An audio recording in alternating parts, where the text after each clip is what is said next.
ที่เมืองลาในค่ะเนาะพี่น้องจากการสถานมาไปหับสินทำบอดเอาวุ้นซุ่มในค่ะเนาะเป็น60,000 600,000ก็ในค่ะเนาะน้ำเป๋ใจอ่านหูคนไงในค่ะเนาะ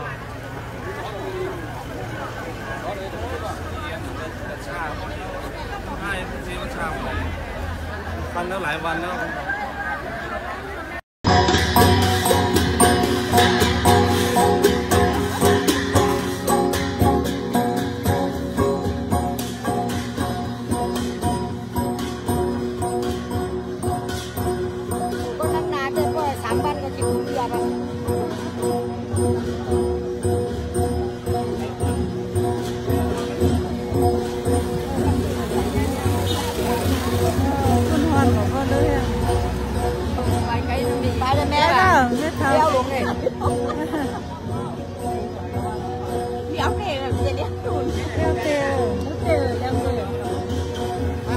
ใส่โป้บนกระหนาว่าวันนั้นมาเป็นใส่โป้บนนั้น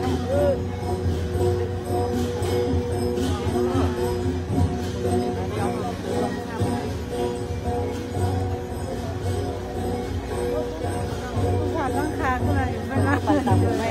ต่างไปก่อนไหนก่อนเขาเที่ยวซื้อๆว่ะเขาเที่ยวมาโลเทียนเหมือนเปิดนั่นน่ะตัวแหละอันนี้เป็นไม้เหตุทำฟอบอกทำค่ะกินเมืองลาค่ะนากินเมืองลาค่ะเขาก็ดีไรยางตั้งเหมือนกันในสมุทรค่ะกินเมืองลาค่ะนะสินทำฟอเมื่อเขาทำเมื่อเนี่ยเมื่อพันธานี่ทำค่ะค่ะต้องมาติดต่อ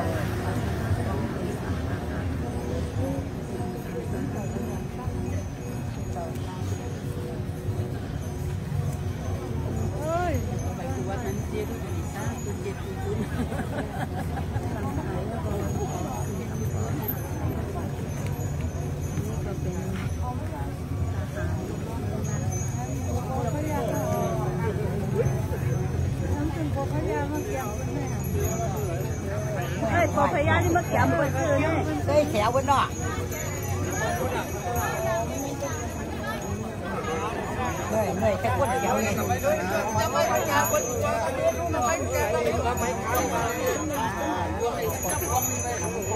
มาเป็นเจ้าของเลย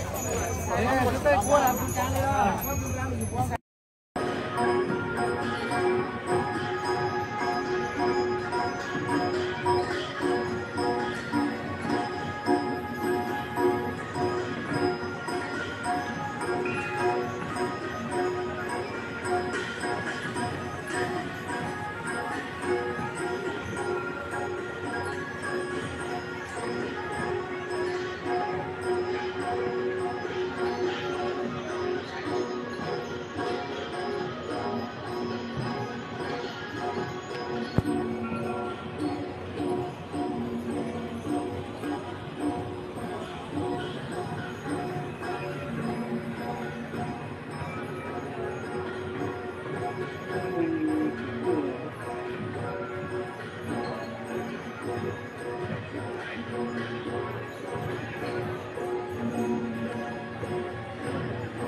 คือเอาเงินเขาก็รู้นะหลังม